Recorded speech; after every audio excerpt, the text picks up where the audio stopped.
Testing. Blah, blah, blah, blah, blah. Ready, set, go. It's time for the Coach Amy and Coach Liz show. A podcast for endurance athletes by two athletes, two coaches, and a physical therapist. We are your hosts, Coach Amy And Coach Liz. coming to you from Kansas City. Welcome back, friends. Today, what are we going to talk about today, Liz? We're going to talk about the catch in swimming. Okay, the catch in swimming. That's not like catching a ball. That's something else entirely. Okay, good. I'm excited to find out what that means. Although I think I know. But before that, I want to ask you a question about what is your favorite season? Have we already talked about this before? No. Okay, what's your favorite time of year? Your season. I have a pretty specific timeline. Okay, I'm going to guess. Summer. Okay. Yeah, but it's July 15th through like Halloween, October 31st. Really? Yeah. Okay, why? Because July 15th, it's finally warm, and you have a good solid like 6 weeks of summer left of really hot weather. So it's like so fun because you know you still got 6 weeks. It's amazing. Like July 15th, it's finally warm enough, and then I feel like the fall with global warming, it's staying warm like through September and into October, and it's just especially in our area. Yeah, my favorite. Okay.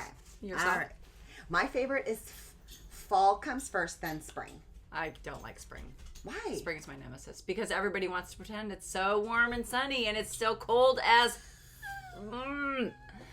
And it makes me so sad. And it's like drags on. It doesn't really get warm until July 15th. Okay, so see, this is why I like the spring and the fall because we got cool, moderate temperatures. So for training and just being outside, it's glorious. And it's just like spring is so like hopeful, and then the sounds are kind of different, and the colors, and then fall, same thing. Colors, but then I kind of have this feeling of sadness a little bit that it's like, oh. I don't even mind winter. I don't mind winter, actually. Oh. I know, but it's just like you start to hit, like even February I can get through, but honestly, March through like the end of, at least June 1st, if not through the end of June, is a real struggle bus for me because it's just, I'm really like, I've rallied for the cold. I don't mind it. I've been such a good trooper. You're weary. And it just like goes on and it gets cold and everybody's like pretending like it's hot and wearing their summer things. And I'm like, you're lying. It's still cold. I have a lot of feelings around this topic. You don't have cold endurance. I do not. I just want it to be hot immediately. To build your cold. Here's what I want. No. Do you love sunlight though? So what I love about spring too is that the long days, and the days are just getting longer and longer and longer. But the sun is out longer. The sun is, but it's still, it's like people want to pretend like it's warm. It's a tease. It is a tease. It's very difficult. I'm like, so. Well, what's your favorite season? We want to hear from you guys. What's your favorite season and why? Okay, so let's talk about the catch. Yeah, the catch in swimming. So, the catch is one of the last things that I teach most of the time, and I think it is one of the hardest because it's a very small motion, but it makes a big impact on our stroke. And so I'm going to back up first and just talk about when we think of our swim stroke, largely the swim stroke is from the shoulder. So we think about that shoulder movement, right? And there's lots of shoulder problems that come in with that. But and when I'm teaching people, I mean, it's almost like you're thinking about squeezing a Nerf ball in your armpit. Like a lot of that motion and the power from swimming. Oh, yeah. I love that. Well, because it helps you learn to engage. Yes, your subscap. Well, yeah, and your pecs and your lats, right? So it helps you learn to engage because you can technically be doing the correct swim stroke and getting no power, which is that is probably the number one problem I see, especially when people are going from learning the technique of swimming into learning how to create power in swimming. And it's like you have a technically sound stroke, but you're not actually engaging the right muscles. And that's a hard thing because you can't, that's not something you can see. And so you need cues that give people like how you make the motion using the correct muscles. And that's something that I've found. Like there's some drills you can do in the pool, but thinking about squeezing a Nerf ball with your armpit tends to help you engage those muscles differently than if you're just going through the motion without thinking about that. That is not the topic today, but that's the motion we think of when we think about swimming, and that it's coming from the shoulder.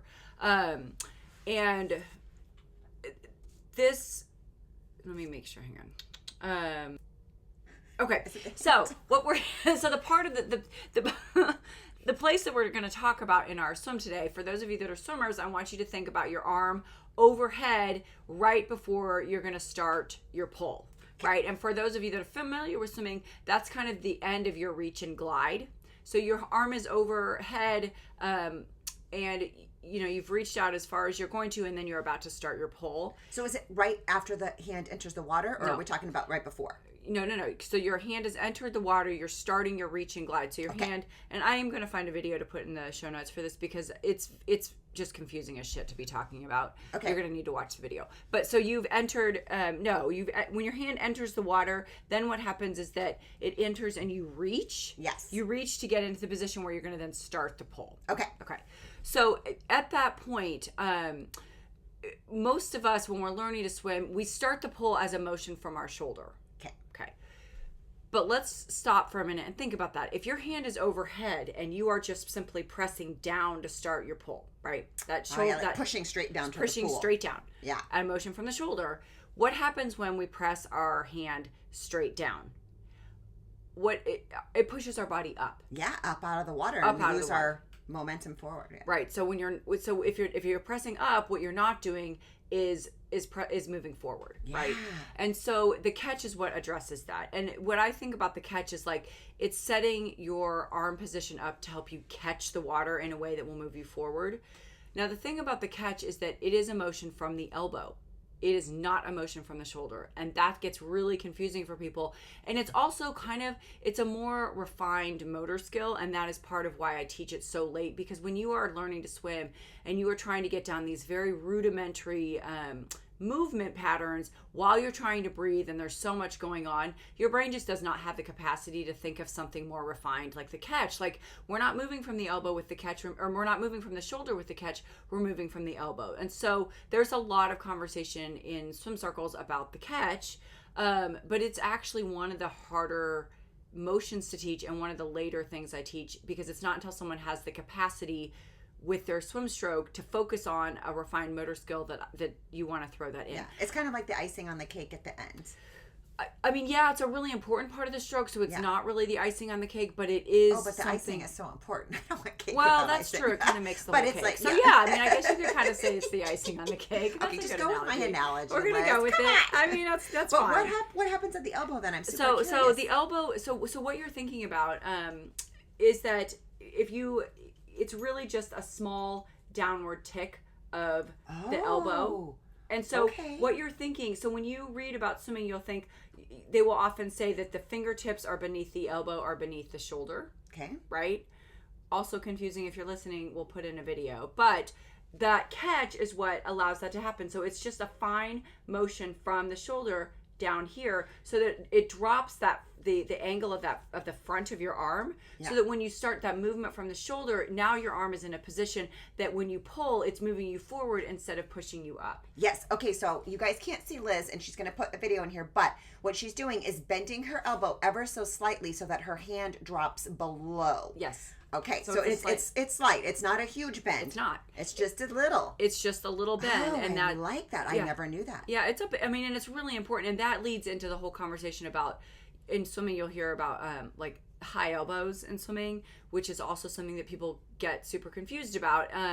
And that a lot of times people think, so let's just be clear. First, we just talked about the catch, right? The catch is a fine movement from the elbow. It drops that front of that arm and puts it in a position so that then once you start moving from the shoulder, your arm is in a position to move you forward, not push you up. Yeah, and mechanically that looks like it makes a lot of sense. It makes a lot more sense. And then, leading into that is this whole concept of the high elbow in swimming. And a lot of times when people ask me about that, they think that we're talking about lifting it from the shoulder. Well, they think that we're talking about the recovery. Oh, like okay. The arm as it comes out of the water to recover. Yes. And yes, your elbow is going to naturally be the highest point for most people in the recovery. Mm-hmm. And yes, that matters for a variety of reasons. But generally, when swimmers are talking about high elbows, they are talking about the high elbow as you are pulling through the water.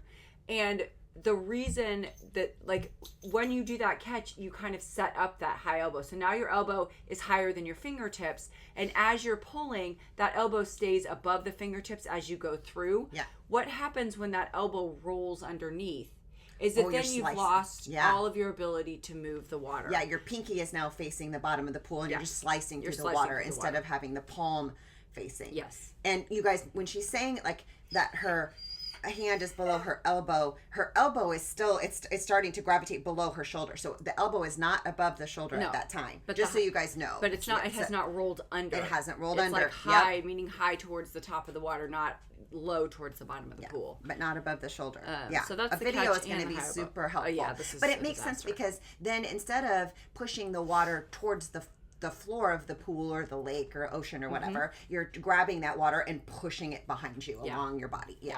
Cool. And you know, just one more little caveat, when we are sighting and swimming, that's a whole other conversation with that with that catch. And so again, like if you're new to swimming and you're learning these rudimentary skills, like the basic movements of freestyle swimming, and you're trying to get the catch, and then you're also trying to learn to sight.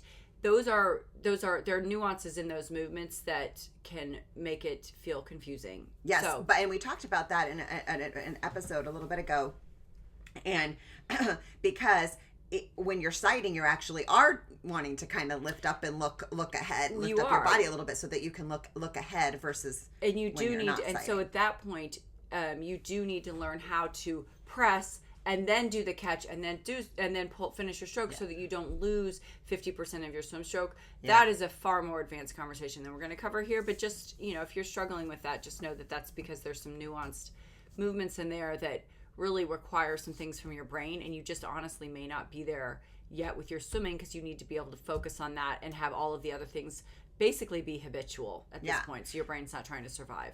Is there a way we can work on, like, if you're just like even standing in the pool, can you kind of work on that? Or like, what are some drills that you can do to kind of work on that? If you stand on the side of the pool and you just put your arms over, like you're standing up like in the shallow end and your arms are just extended out on the pool deck. Yeah. The drill that I will have for people to get that motion is just to press your palm down, but watch that movement from the elbow instead of from the shoulder. So you're just pressing like, I mean, it's like I'm doing here, just like you're on just top of something just to kind of get that. Because the first thing you have to teach your brain is that there are separate movements from the elbow and the shoulder. And that's like just connecting that idea to your brain is really your first step, because we want to put it all in one. Yeah, I'm visual. So there's a strength workout that I like to do with, and it's not just for swimmers or anything like that, but it's like, you know, you're on your knees and you're kind of doing some sliders underneath your hands, and you're on a nice slick surface. And I like that because you could do that. You could practice that motion right with that. So it's kind of like you're doing like push-ups or tricep push-ups because you could coordinate your hips. You could do all kinds of really hard stuff. Yes. So I love that. So I think I'll throw that out to swimmers as we're, you know, the swimmers that are attend class and stuff. Just throw that out. And the ones I'm working with in the clinic on shoulder issues. Thanks so much for listening. And remember, we are in this together. Until next time.